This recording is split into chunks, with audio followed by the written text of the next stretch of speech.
Welcome to the new Immediate system. This is Immediate and Slide Manager 3.1. Here's some reasons to upgrade to 3.1.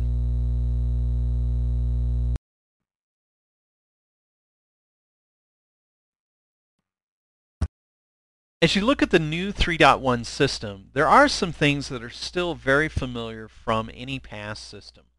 One is the library structure. So whatever structure you've had in place in the past will continue to move forward, so reps don't have to learn any new type of library. They can also go and look at and reuse their past presentations as well. So that's still there. Anytime that they have created any proposals like map, schedule, media analyst, or budget, they will be able to access those as well. And the proposal tools are still here, now called proposal tools. The faster thing now is that they just have to click a button and it will launch those tools.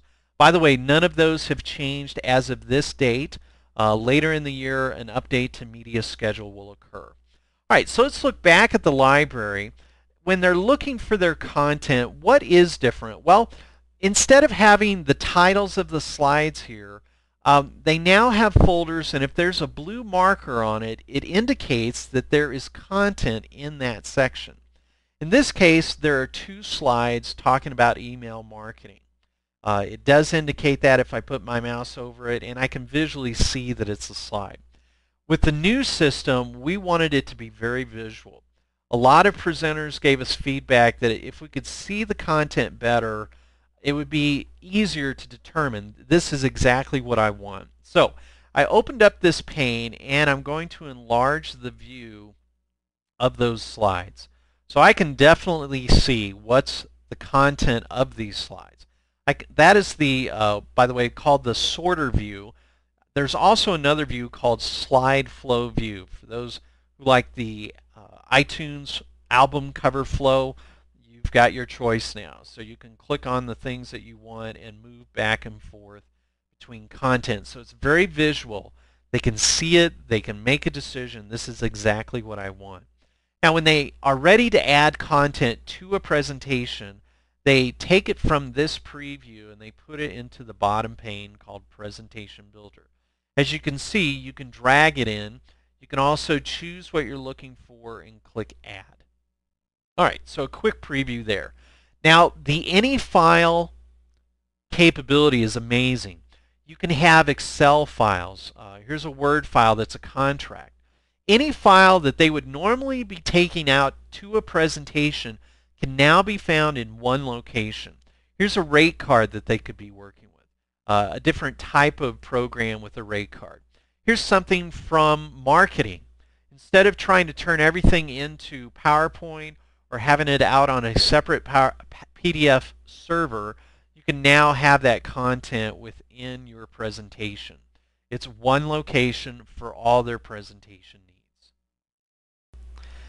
Now, once you're ready to complete your presentation, you still have the same visual capabilities in the presentation builder. So you can enlarge it, you can change it to the flow and look at it that way so that you're really confirming, is this the presentation that I want to give? Is everything in the right order? You can turn off auto sort so that you can put things where you want them to be. You can also go back to content that you've used before. For example, under My Library, if I've created some proposals, I can click on Media Schedule and it gives me the preview of them up above. I'm going to need to bring this down. There we go. So I can look at the title here, Early Spring Campaign, and probably sorter view is just as easy. And as I look at those titles, some are generic, some are very specific, but if I've done my strategy right, I can bring this into the presentation and say this is exactly what I want to propose to this particular client. One thing that looks a little bit different is when they put the cover on. Let's say we're going to go see Red Shoe Store, and whatever they put in here is still the same of what they typically put in. Often it's their name or some type of promotion. They click OK. The cover title is not generated because it slows down the speed of the system. We found that dynamic slides make things slow down a lot. So when you put in a cover, when you create something dynamic like a calendar or a map, it just placeholders it and it will download it with the full presentation. It will be there. Just to save time, we took that out. So when you're ready, you click Save, and you still have the same fields that you've worked with before. Because I have media schedule in here, it has a proposal amount. You still choose the date. You add any information here that you need to put in, and that makes it more accurate. Save to My Presentations. We'll put a copy of it under My Library, My Presentations. So I can actually reuse all or some of the content from a past presentation. Save to File is where I want to save it locally on my computer or some network drive. You will have options depending on what PowerPoint options are available on the local computer. I have 2007. If you just have 2000 to 2003, that will be an option. You also can now save it as a PDF file. So that is a brand new option with the new system. So I'm going to click Save, and it's added to my online presentation, so I can reuse that again as well, and it's beginning to download the full presentation wherever I want it to go locally. So as this comes up, because I have a PDF file in this presentation, it's actually going to zip this as a folder. So I'm going to click Save, and I get to tell it where I want it to go. I can put it in a folder system. For now, I'm just going to put it on my desktop.